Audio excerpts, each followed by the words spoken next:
And so we're back. Sorry for that disruption in the broadcast. Hopefully it ended at just the right time. We've got a new question before we go on to this to talk about the risks of Bitcoin. And the question is, who is Satoshi Nakamoto? Tell a little bit about him and what we know about him, and why that may or may not be good that we don't know who he is, and which we don't. We don't know who Satoshi Nakamoto is. He was an anonymous coder that had the idea for Bitcoin, which kind of compiled all these different technologies that cypherpunks had been trying to use for years to create a digital currency that was non-sovereign and borderless and all the things that Bitcoin is. But he actually figured it out. He put all the pieces together to create it. And we don't know who he is. He was anonymous. He never revealed who. It could have been a group of people. It could have been, yeah.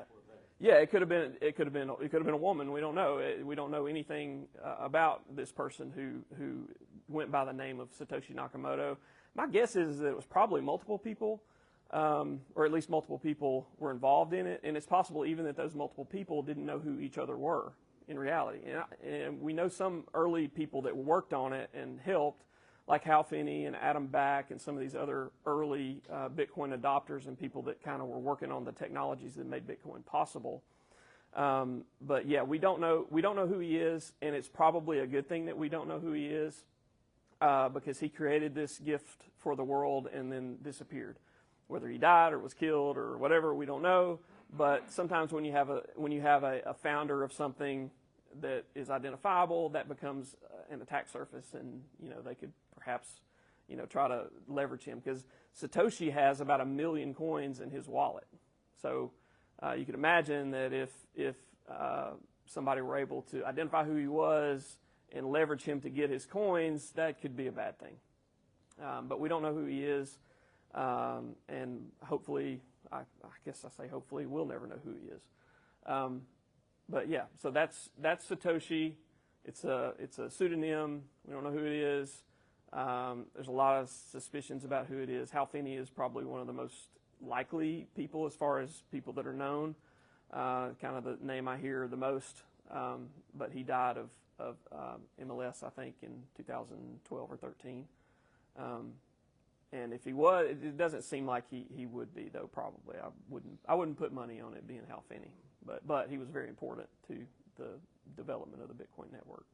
So, good question. Any other questions? Yes, sir. So, you talk about how it's portable, but what if you're stuck on the side of the road without your phone? What if you're stuck on the side of the road without your phone? Well, it might be trouble to do that, but you can also leave your wallet at home too. So, yes, there are going to be times where it may not be possible to transact on the Bitcoin network, but it's about as easy as keeping your phone on you. So as long as you can keep your phone charged and on you, you can have access to the Bitcoin network. So do not forget your password. Yeah, don't forget your password. That's a part of it. I talked about self-sovereign ownership, storing it in your head. If somebody shoots you in the head and the password or your seed phrase is only in your head, then it's gone. Like you've taken it to your grave with you, because you can ultimately lose it. There's no helpline. There's not a password recovery desk at the Bitcoin headquarters for somebody to be able to help you recover your Bitcoin. That can't happen if you hold it that way. Now, you can hold it in a custodial arrangement. You can hold it through an ETF. You can hold it through Coinbase, where they hold actual Bitcoin for you. You can have it withdrawn from Coinbase or other custodians, other brokerage companies. But yeah, in general, you don't want to lose your password if you hold it in cold storage, because if you do, it's gone. It can't be recovered. And there are estimates somewhere between 3 and 5 million coins have been lost that way. So we talk about a 21 million cap. Well, if there's 3 or 4 million that are lost, then really you're talking about 16, maybe 16 or ultimately 17 million that will only ever be retrievable. So, which makes it even less scarce. The only way the government or anyone could stop Bitcoin is to stop all electronic transfers.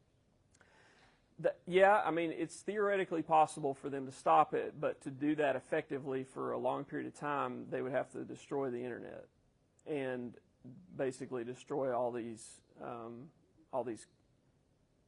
the computers on the network, which is pretty much almost impossible because a lot of them are in Faraday cages. And I would think, just kind of depends on how bad they want to do it. I mean, obviously, if they nuke the whole world, then we're not worried about Bitcoin. But it would take something almost that cataclysmic for it to ultimately stop the Bitcoin network. So it's very resilient, and it has very robust, ways of it being protected from attacks like that. I mean, so in other words, the cost is so high to destroy it that no reasonable, rational person would, or government even, would make that decision because the cost would be just way too high. You'd be much better off just capitulating and saying, yeah, Bitcoin exists, we're not going to try to stop it. So rational actors, so they're not always rational actors, but hopefully rationality will win out and people won't destroy the world just to stop Bitcoin. And then if the internet froze for 10 minutes, then Yeah. it would come back up. Yeah, come right back up. If there was a node there, then it would just keep on trucking. Yeah. I mean, temporary outages in the network is for a part of the network. I mean, if it's out, like if the United States grid just shut down for a day even, I mean, nobody would really be able to transact anyway on the Bitcoin network, but if it would be running around the rest of the world. And then when the U.S. came back up, it would update, and then it would be right back to what it was before. Or, well, not what it was before. There would be transactions that might be happening around the world, but it would update to reflect that. And it would be, be right back up as before. Yes, sir. So you said that the machines that are mining are doing something like kind of beneficial for the network. Mm-hmm. What happens whenever there's no more Bitcoin to reward those miners? Yeah, that's a great question. So the question is, what happens when the Bitcoin block reward goes away? What happens when right now it's 3.125. In the year 2140, the block reward goes away.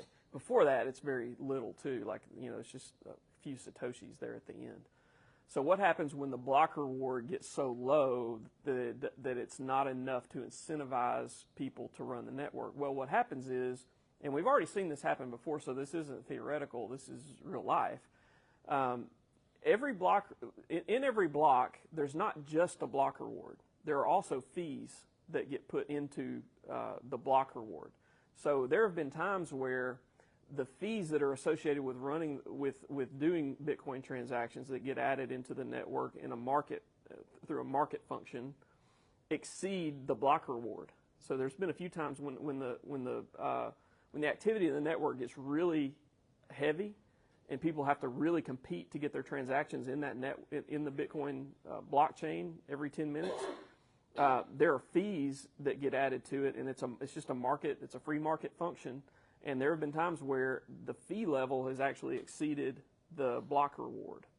And so it's not just 3.125 Bitcoin every 10 minutes that gets added to the network. There are fees, but those fees come from the Bitcoin that people transact.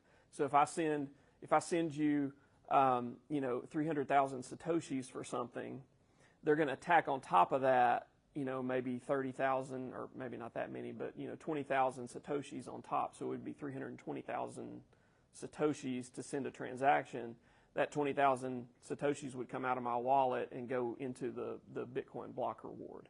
And so what will happen is eventually, in my opinion, the fee market will overtake the block reward subsidy, and it will eventually diminish to zero, and it will be left with the fee market that's in the Bitcoin blockchain, or on the Bitcoin network, and that's what will incentivize people to continue to use. And by that time, I mean, if we get to that point where we have to really worry about that, I mean, it's going to be so useful and so big and so necessary that people will do it for free, I think, because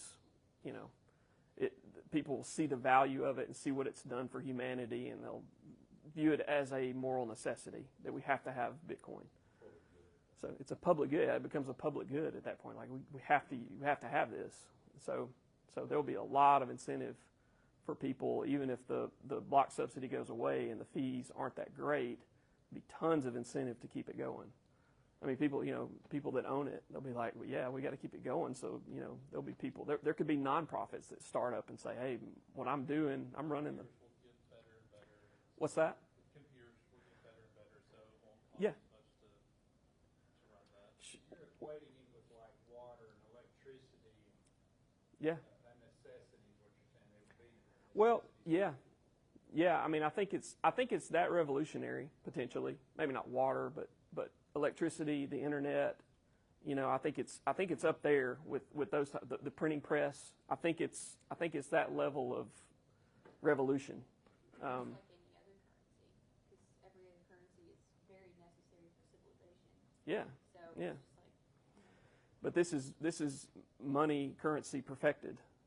I mean, you could think about we could do a thought experiment and think about what would perfect currency look like. Well, perfect currency would be God has a ledger, and He keeps it in heaven for us, and the angels keep the ledger for everybody and know exactly how many units of this God's currency are in circulation.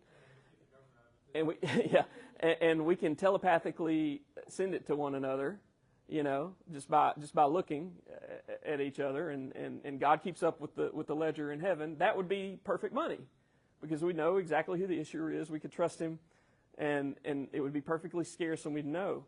But we don't have that. But we've got Bitcoin, and it's almost as good. So that's So if more people use it, yeah. and there's more traffic on the network, which then, as you talked about, creates the marketplace then takes over, and then the transaction gets more expensive. Mm-hmm.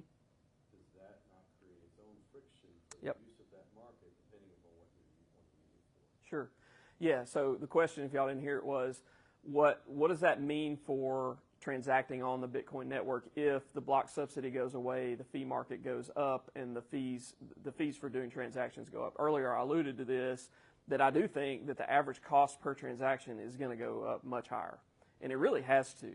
But that's okay, because we have built second layer technologies that allow us to hold custody Bitcoin off of the main blockchain, and to be able to transact it among ourselves for little to nothing. And these technologies already exist, and I use them a lot. And I hope whoever wins the drawing today will set up a Lightning wallet, and I'll get to send you some Bitcoin over the Lightning wallet, because it's much cheaper than sending it over the main Bitcoin network.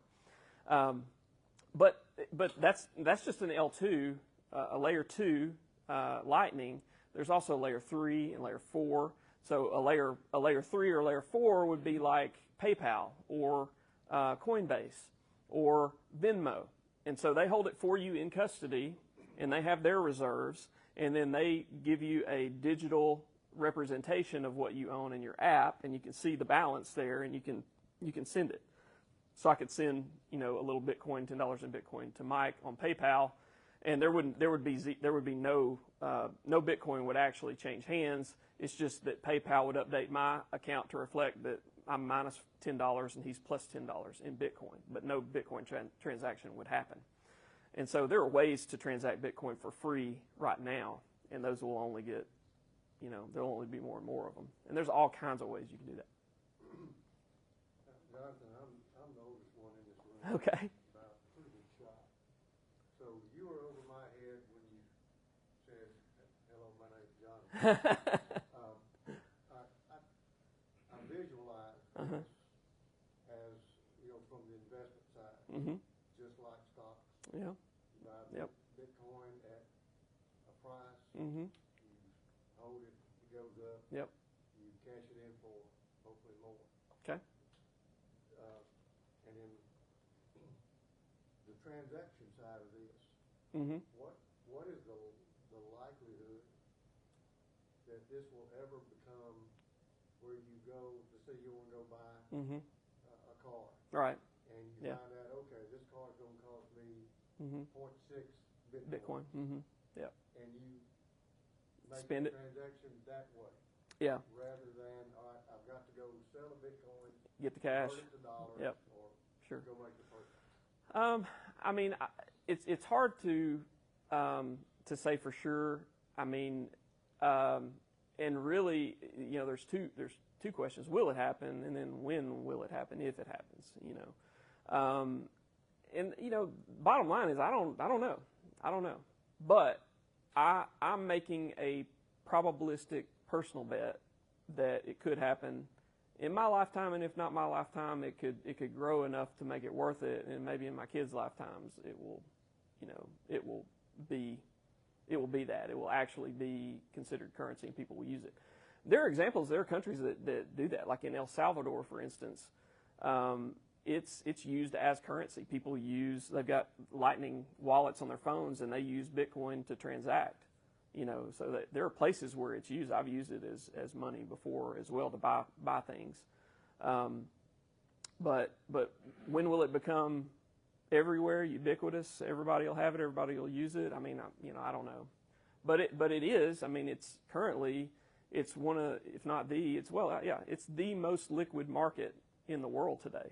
I mean, it trades all the time. There's no other asset like it.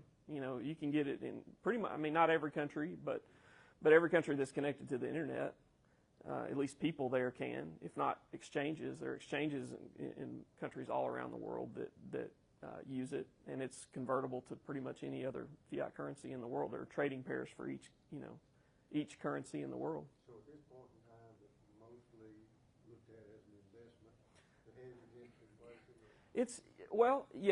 It's looked at that way. It's looked at as a hedge against inflation. It's looked at as a store of value.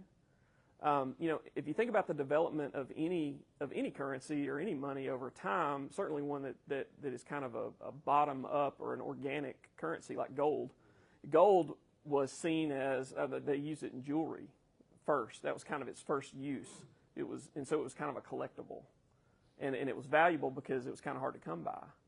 And so, but then people started realizing that, we can use this for money, and it became money and a store of value. And ultimately, I think money, when it is mature, completely mature, it becomes a unit of account. So it's kind of a standard that you can use to measure economic activity. And so I think Bitcoin has a really good chance of becoming that. When, I don't know. If I just think, it's a technology that has been created, that's been released into the world, that has a probabilistic chance of becoming that. But in the So, U.S., it's more viewed as a store of value or investment than currency. Mm-hmm. You don't need it as a currency. Yeah, because our money works pretty well. Despite its flaws, it works pretty well. If you're in Venezuela,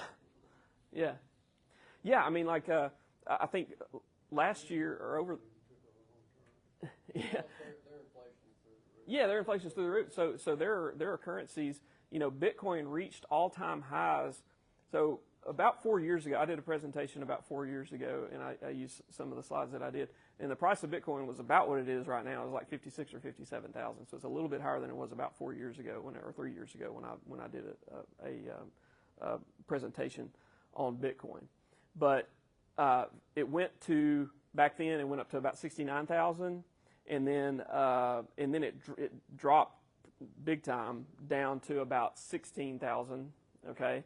And then now it's come back up to about 59,000 and change. And it's been bouncing around between, it got back up to 74,000 a few months ago. So it hit a new all-time high in the last 4 months. And, but during the downturn, like before it reached its all-time high in the U.S., it was reaching all-time highs in Brazil and Venezuela and other countries as well. Is everything okay? Are you watching my stream on it? Is the volume coming through? Oh, yeah. Okay. Your hand was just in. Okay. So yeah, I mean, it's viewed in America more as an investment, because we don't really need it for currency right now. Though I think a time will come ultimately when we will, because another thing we learned from history is that everything that's unsustainable doesn't sustain. And our current monetary policy is not sustainable, in my opinion, and I think it will ultimately fail. It doesn't have to fail spectacularly. It doesn't have to fail tomorrow. But it has been failing, and we've kind of already seen this. I mean, that's a failing currency. right? I mean, nobody can look at that. If you zoom out and you look at that picture, that's a failing currency. And it's going to continue to do that. It's gone down 98%, but you know what? It can go down another 98%. And it will, because they're going to keep printing the money, and there's no stopping the train. I mean, the fiat train is in motion, and it can't be stopped. And so, I'm just looking out ahead and saying, what is something that can replace this? And Bitcoin is the best thing I've ever seen, and it's not even close. So what are the risks? So we'll get back to this for a minute, and we'll come back to questions again, and maybe be thinking of questions. We've got some realistic risks, some unlikely risk, existential risk, and certain risks that we're going to talk about with Bitcoin. Realistic, regulatory. I think, governments don't like it. They have a lot of incentive to not like it. They have a lot of incentive to be adversarial toward the use and propagation of Bitcoin for pretty obvious reasons by this point. It takes away a lot of their power. The prospect of Bitcoin becoming legal tender, becoming a currency that everybody uses, is a threat to the people that issue a currency.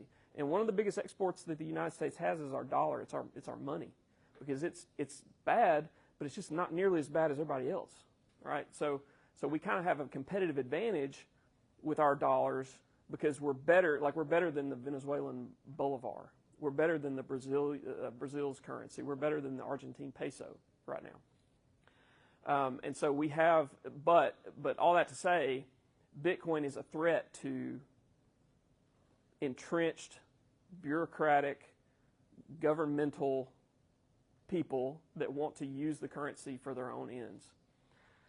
And so it's not surprising that there are a lot of people that want to regulate it. People like Elizabeth Warren in particular.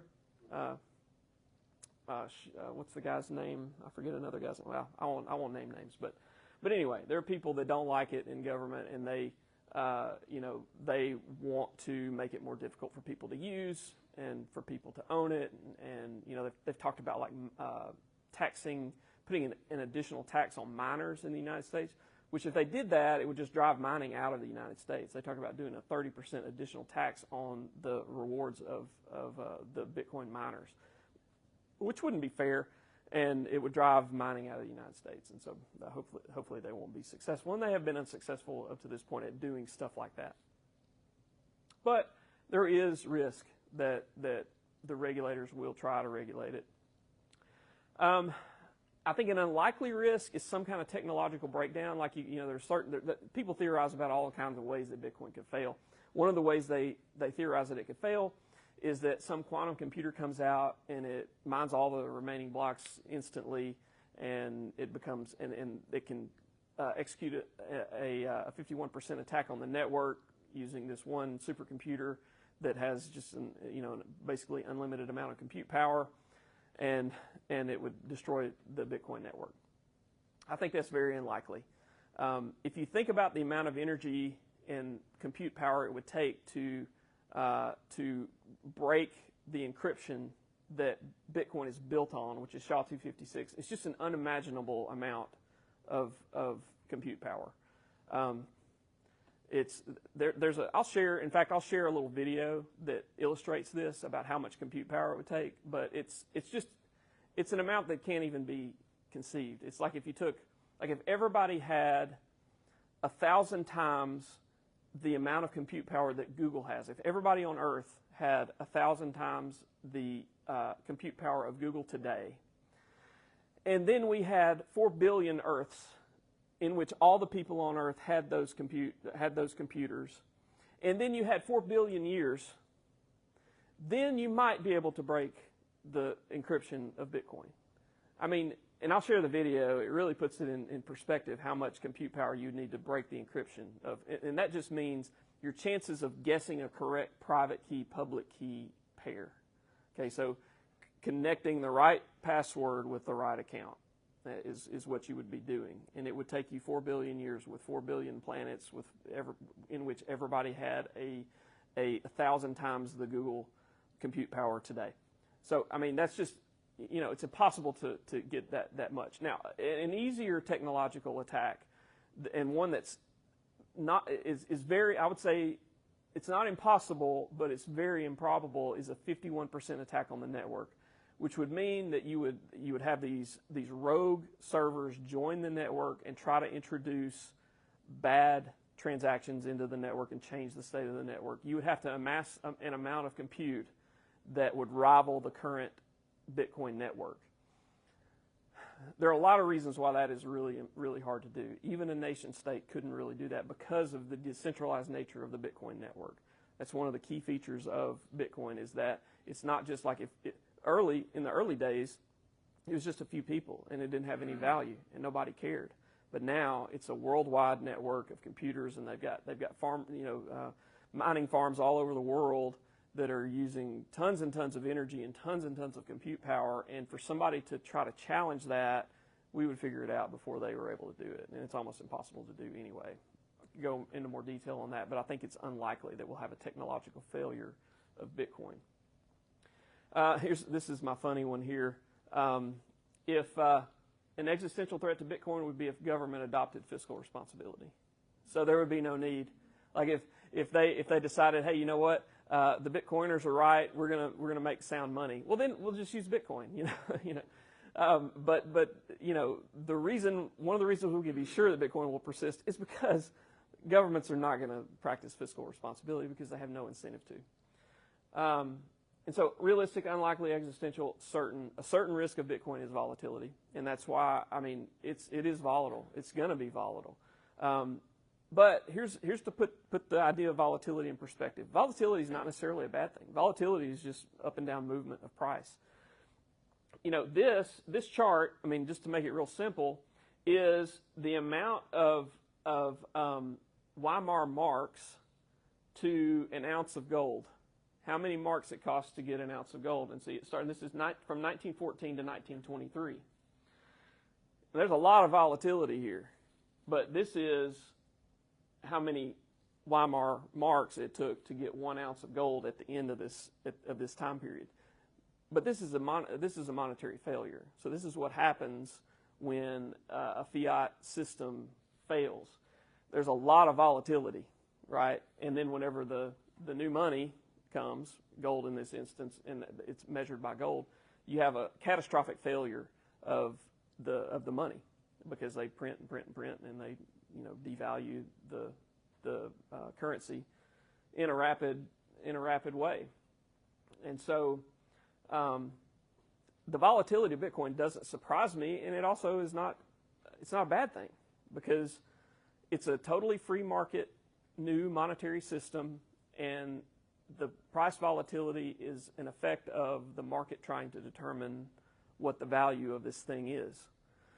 And so we'll talk about, I'll finish that thought in just a second. Common misconceptions about Bitcoin. It's too expensive. A lot of people think, and this is what a lot of people think, I'm too late, I missed the boat.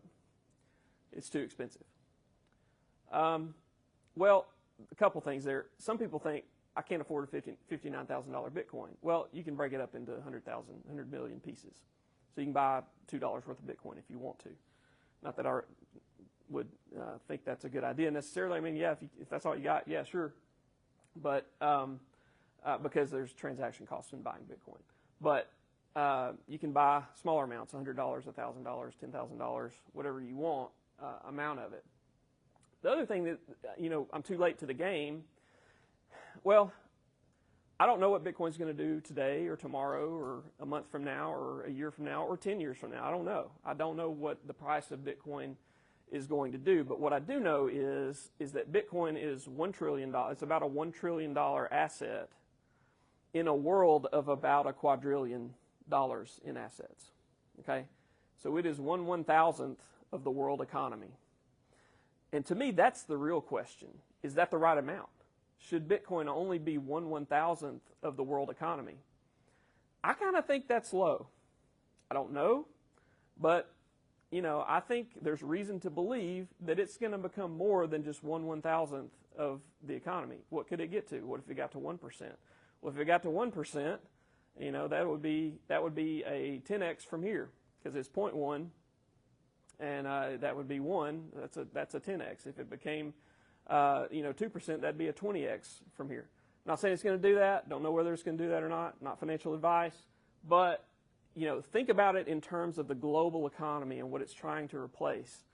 The amount of dollar-denominated assets out there. You got about $100 trillion in stocks in the U.S. stock market. You've got about $450 billion worth of government debt that's out there. You've got about $200 billion $200 trillion worth of real estate out there. These are round numbers. Don't at me in the comments. I'm going off of memory here. But in general, there are these huge asset sectors that make up about $1,000 trillion or about $1 quadrillion worth of assets, and Bitcoin is 1/1000th of that. And so I don't know how big it can get. I don't know how big it will get, but I just think that if it lives up to its capacity or its ability, its technological ability, it could be a whole lot more than that. So I don't mind making a bet on that. Whether you should or not, I don't know. A lot of people think that Bitcoin's only used for drugs and illicit behavior. That was more true earlier in the life of Bitcoin. The number one currency that's used for illicit behavior now is the U.S. dollar, cash. It's not even close. Bitcoin is only used about 1 or 2% of Bitcoin's activity is illicit or other stuff. What's funny about that is that actually means that it works. Mm-hmm. Right? As a transfer of some Yeah. value. Yeah. Right. It's a proof of concept. It's a proof of concept. Yeah. It works. Yeah. Yeah. It just so happens it's a bad idea. Right. But it's Right. also perfectly traceable for the most part. Yeah. Yeah. Exactly. Yeah. And if you didn't hear the comment, he just said that it's a proof of concept that early on people use it for illicit things. Well, that's no different from any other technology. The first people generally to adopt technology are criminals, because who are the people that have the most incentive to get a competitive advantage over the people that they want to take advantage of? Well, it's criminals. So they'll be the first to adopt guns. They'll be the first to adopt vehicles because they can get away from the cops more quickly. If the cops are on horses, the criminals are on cars. They have a competitive advantage. And so, it makes sense that they would be the first ones to adopt this technology. So, It's not centralized. Nobody's tracking it. How are you able to say that with any accuracy that a percentage of it's being used illicitly? well, it's an estimate. It's a guess. It's a best guess. So it's not. I don't know how accurate that is, but I think they have ways of. profile story in Silk Road early on. Yeah. And had admissions from people that that's what they were using, and then they used that. They Mhm. used that for years as As a boogeyman. as a boogie. Oh, Yeah. Yeah. A lot of people say it's not backed by anything. I would say it is backed by a lot of things. It's backed by human ingenuity. It's backed by a huge network, huge computer farms and servers and processing centers that run it. It's backed by math because that's what it is. I mean, it's just math that's run on these computers all over the world that have created this digital currency. Somebody asked, can your assets in Bitcoin be seized by the government if they don't like your social score? I feel like that kind of answers the question. Like, Yeah. it's backed by so much Mhm. other central powers, or like Mhm. decentralized Decentralized. powers, that a central power can't really say. As big as the government is, Yeah. it's not as big as the whole world. Right. So, Right. So the answer is yes and no. Yes, if it's held by a custodian. So one of the big, an important central part of Bitcoin, the ethos of Bitcoin, is self-sovereign ownership, which is why I highly recommend people look into that. But Hang on, when you say self-sovereign ownership, yeah, what does that self-sovereign means you own it yourself. You have complete responsibility for it. You have your private key in your head or on a piece of paper or somewhere where you know where it is, and you take full responsibility for the ownership of your Bitcoin, so that if you lose that, it's gone. Nobody's holding it for you. You're holding it yourself. Just like the example of the guy in Ukraine that doesn't want to get conscripted into the army and sells all his stuff, buys Bitcoin, memorizes his seed phrase, puts it in his head, goes across the border, I mean, he has self-sovereign ownership of his Bitcoin. It exists literally in his head. You're holding the keys to your Bitcoin. Now, there's all different kinds of ways to do that. You can put it in different places. You should have backups of your keys if you do decide to go that route. But in that case, yes, it's unconfiscatable in that scenario. In a custodial scenario, if it's in an ETF, if it's on Coinbase, if it's on PayPal or Venmo or any of these central custodians, then the government, yes. Why? Because there's an attack surface. They can go to PayPal and say, hey, I don't like what Jonathan's doing or saying. I want you to confiscate his Bitcoin and give it to us. So, yes, it's confiscatable if it's held by a third party that can be identified and can be targeted. But if you own it in a self-sovereign way, then it can't. A lot of people say it's bad for the environment. There's a lot to say about this, but just put simply, Bitcoin has been used, or Bitcoin mining operations have been used to balance the grid in Texas. So a really practical example of what Bitcoin can do, and the kind of one of the beauties of Bitcoin is that it is agnostic when it comes to where the energy comes from. All Bitcoin cares about is whether the energy can be used to run the network, or to run the CPUs or the GPUs, the ASICs, which are computer processors that run the network. If you can get the cheapest energy, then you can have a competitive advantage over the other people that are trying to win the block reward. So, just to make it real practical, in Texas right now, they use Bitcoin miners to balance the grid. Because think about what happens in the summer. You have brownouts. Or in the winter when it gets really cold. The grid gets loaded up with electricity, right? And it's only built to give, to have a capacity of so much. And if you overbuild the grid, then it costs a lot of money to maintain an overbuilt grid. But what if you had a use for that extra capacity in the grid when you don't need it? That's Bitcoin. So currently, right now, Bitcoin miners in Texas, they've been able to overbuild the grids in certain areas, and whenever they don't need the excess energy capacity, they sell it to the Bitcoin miners, and the Bitcoin miners monetize that energy by running their computers and their processors, and they monetize that excess capacity energy. And so they're able to overbuild their grids, and when a surge comes and they need more energy, the Bitcoin miners turn off, they turn the energy back to the grid, and the grid stays up instead of going down. Bitcoin also can use sources of energy, sources of electricity that aren't easy to move from one place to another. So if you've got who's seen the flares at night at an oil place where there's they flare natural gas? Y'all see that? You know why they do that? Because it's excess and they don't have anything better to do with it. So they'll either vent it out into the air, or they'll light it on fire and burn it away. Well, what if you had a use for that? You could transmute that type of energy into another type of energy that was useful. So what people do is they will buy generators, and they'll run the gas that flares off or vents into the sky. They'll buy a generator. They'll get an internet connection.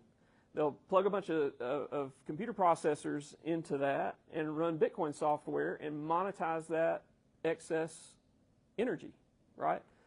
If you've got a landfill and it creates methane, and methane just goes up into the atmosphere, they can put these methane capture devices over that, but if it's too far away from civilization, it's not really useful. But they can do the same thing. They can run generators out there and capture the methane and run Bitcoin software out there through these processors and monetize that energy as well. And so it's actually very beneficial for the environment, and it allows us to flourish better as humans, because we're able to monetize stranded energy. And there's tons of energy that's stranded all over the world, and Bitcoin miners are constantly seeking out ways to leverage that stranded energy that's not accessible to most people, because it's just not in a place that's close to where people live. I think the mix is somewhere hovering at or a little above 50% for renewable energy that's Yeah. being used. A. Yep. B.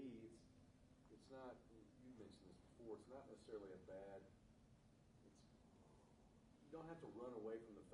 does use an enormous Yes. amount of electricity. Right. That's true. Yes. That's part of the value of the network. Mhm. The more people understand the value of Bitcoin, then that argument lessens. Yeah. Because we have plenty of things, including the lights in this building, Yep. that we consider valuable that we burn electricity for. Yeah, yeah. Because we consider it valuable. Right. You consider it valuable. I mean, the amount of energy that it takes to run the current banking system in the United States is far exceeds what it takes to run the Bitcoin network. And the Bitcoin network can potentially be a bank for the entire world. And so it would consume a whole lot more energy if it were to do that. And it wouldn't necessarily disintermediate all banking and institutions like that, but it could eventually, but it'd be far beyond our lifetimes, I'm sure, before it disintermediated all financial services. And so in that vein, so even if there wasn't fiat currency for banks to use and to have something to do in the bank, Yeah. you'd still need banks that would function on Bitcoin. Yeah. So you would still have the need for loans, loan officers, The- tellers, for instance. Of course, it would be different. Well, But you would still have organizations there that would function in the same way. It's just a different form of currency. Well, yeah. I mean, I think in the intermediate period between now and the time that like hyper Bitcoinization happens and it's universally accepted, yes, people will still want to borrow money, so there will still be a need for credit, and people will still have to make decisions about what risks they will take with it. And Bitcoin could be used as that, it could be lent. Some people might not want to take self-sovereign ownership of their Bitcoin, and so they'll want to deposit it somewhere. And so those functions are still going to exist for a while, and probably forever. I mean, there's probably always going to be people that don't want to take self-sovereign ownership of their Bitcoin, and that would be willing to put it at risk to make money if if people wanted to borrow it or whatever, to make a yield on it.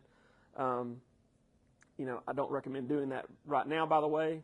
There's all kinds of yield opportunities out there for Bitcoin. I don't recommend doing that. But what you're saying is that the Bitcoin itself is not a death sentence to banking. Not an immediate death sentence. No. Yeah, I'm the CFO of a bank, and I'm sitting there talking about Bitcoin, and it's going to disintermediate banking to some degree.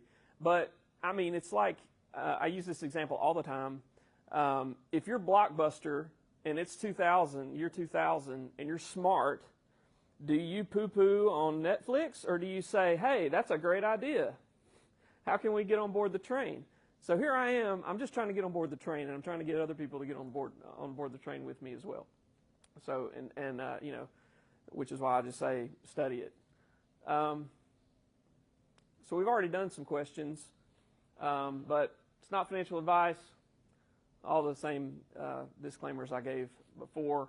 Consider your risk tolerance, past performance, no indication of future results. Risk in crypto assets, Bitcoin in particular, is hard to measure. Returns can vary significantly. So consider whether you have both the time, the capacity, and the stomach to invest in something like this. But that's all I got. Anybody got any questions or comments? We've gone a lot longer than I thought we were going to, but that's okay. You want to compare it to the internet, maybe? Sure. Yeah. So the question is, compare it to the internet. So what did the internet do? Just think about what the internet did. It connected us all. It was basically, it's an information network. That's what the internet is. So it just connects everybody together and allows us to gather information. Bitcoin is a value network. So it enables us to communicate value through this network, and we're all nodes on this network as users of Bitcoin, just like we're all kind of nodes of the internet by using it. The value of a network is the square root of the number of users on the network, and so there's a geometric rise in the value of something as you get more users on that network. So if you have an internet and there's one person on it, I mean, good for that one person, I guess, but he knows all he knows, and that's it. So it doesn't benefit one person to have an internet, right? But what if you have two people? Well, then they get to share the information. So I know what you know, and you know what I know, So now we've got 2 people. So we both benefit from it. Well, what if there's a third person? Well, that's 3 people, and we all can share our knowledge together. But what if there's 5 billion people on that network called the internet? Well, it's incredibly. I mean, what's the value of the internet? I mean, it's incalculable. You can't even calculate the value of it. Well, but what if we had an economic network that we could communicate value through? And I mean, what would that be worth? That's probably, I would say, more than $1 trillion. That's what it's worth today. I don't know, but that's the kind of that's the kind of impact I think this technology can potentially have. It could be on par, on scale of the internet. So what's a 1-minute recap of what's happened in 2024 that's made a difference? Okay. You had the bullet point. Bullet point. What's happened? Things that have happened in 2024. Okay. That have helped Bitcoin. Okay. Bitcoin. So in 2024, the question is what are some things that have happened for Bitcoin in 2024 that have been positive for adoption or for it becoming more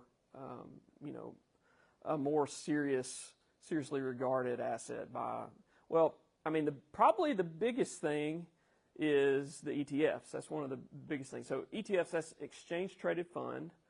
So an exchange traded fund is it's an investment vehicle that you can use, and you put different assets in it. It can hold stocks, it can hold bonds, it can hold Bitcoin in this instance, and it's traded on an exchange. And so you can get on Charles Schwab or Vanguard or Fidelity or wherever and buy the Bitcoin ETF. That they've been trying to get these approved for years, and they finally approved it at the beginning of 2024. So that was probably the biggest thing that's happened.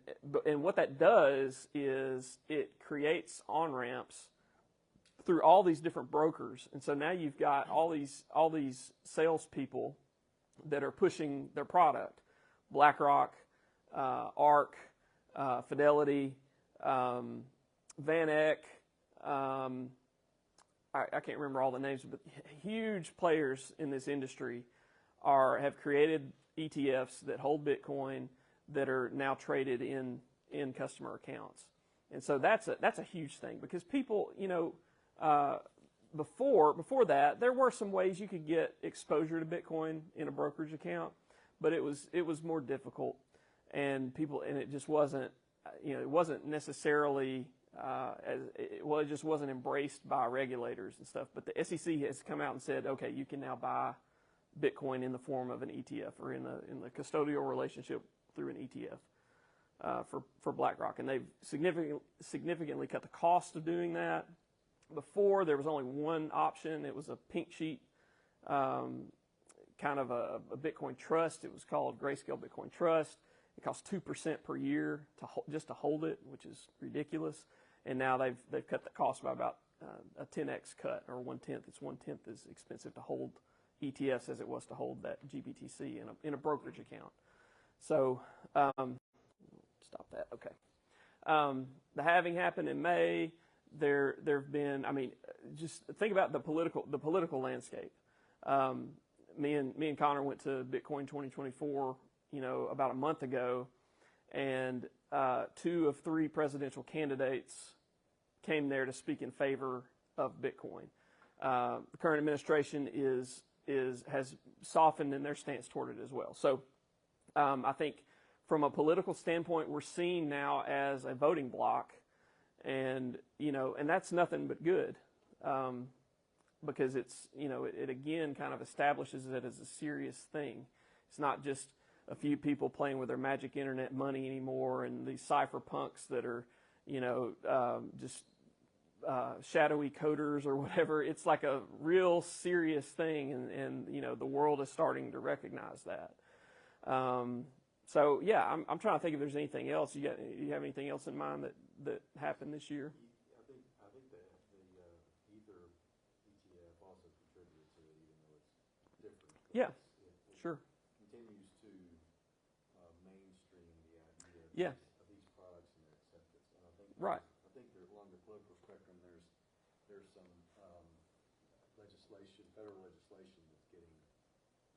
close to a finish line. Yeah. That will, again, Make it easier.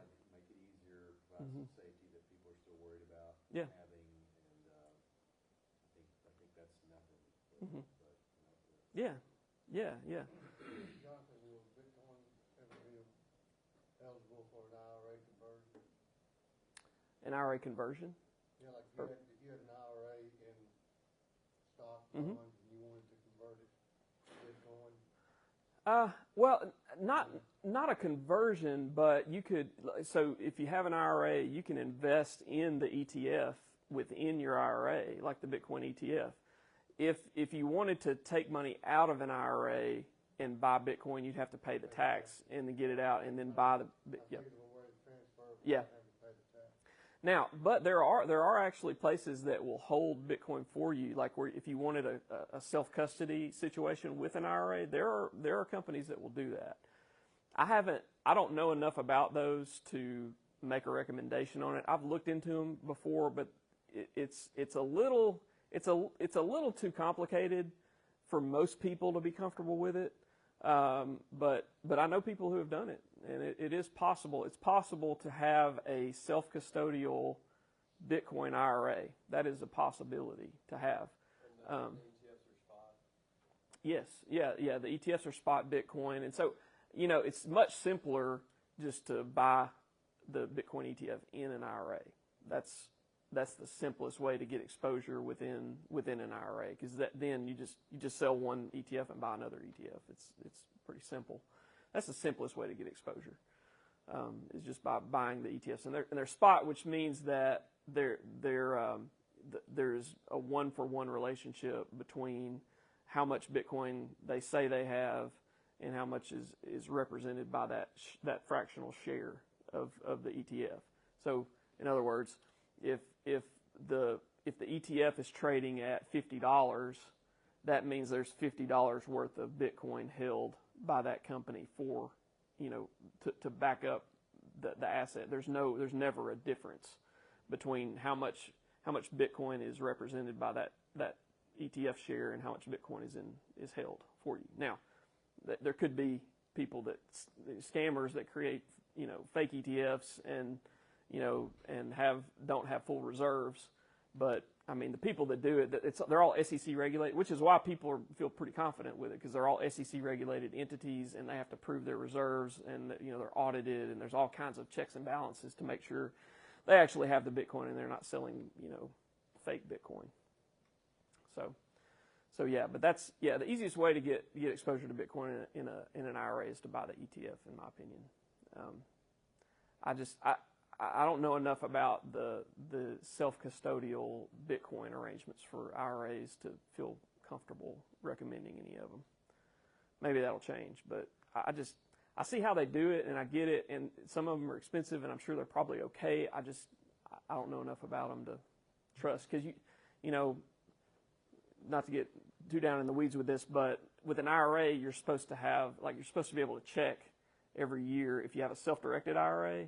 Because you can own real estate in an IRA, but if you do that, you have to have an annual valuation. You have to check. It has to be somebody that can check to make sure the assets are still there every year, and it's complicated. So, with Bitcoin, it might be a little easier because you can look on the blockchain and see here's the wallet that's associated with this IRA. Does it have the Bitcoin? Does it not have the Bitcoin? And so, but yeah, that's a good question. Anything else? Bitcoin a good idea for younger people to invest in? Not investment advice, but I think it is reasonable for young people to consider it to be a part of their diversified portfolio. So, sure. In my opinion, you should do it while you can still not have to spend money on gas and food. Okay. Yeah, I mean, That's my opinion. yeah. Well, it's yeah. I mean, you think about all your options for where you put your money. You can leave it in cash. I think that's a terrible idea for obvious reasons. Do you want to put your money in something that does that? That's cash. You can put it in fixed income, and fixed income does okay, but if our money is devaluing, including the amount of the amount of increase in value we would have if we had sound money at 7 to 10%, and you're only making 4 or 5% on your fixed income, you're kind of barely even treading water. Equities are pretty good. Equities return around 10% per year, and that's good, and that helps you stay ahead of inflation to some degree. What's Bitcoin going to do? I don't know. I don't know what Bitcoin's going to do. Historically, though, there are people that, I'm not saying this, but I hear some people say this. Some people say that the expected return of Bitcoin over, a longer period of time could be as high as 25% per year. Again, I'm not saying that. I'm saying what some people say about what their expected return on Bitcoin is for the longer term. Not financial advice. But if we experience something like that, then, it would be a good, so I think, and in general, younger people have a greater capacity to take risks because you've got time to adjust. If you realize, Bitcoin's no good, and you put your $100, $300 in there, and it doesn't work out, after 20 years or 25 years, then, you can change. And you will have grown into maturity by that point anyway, and hopefully you're investing in your 401k and your IRA, and, you've got a good diversified portfolio. But, yeah, I don't think there's anything wrong with younger people putting some money in that. All right. Wow, we're almost at 8 o'clock. That's crazy. Well, thank y'all for coming. I appreciate it.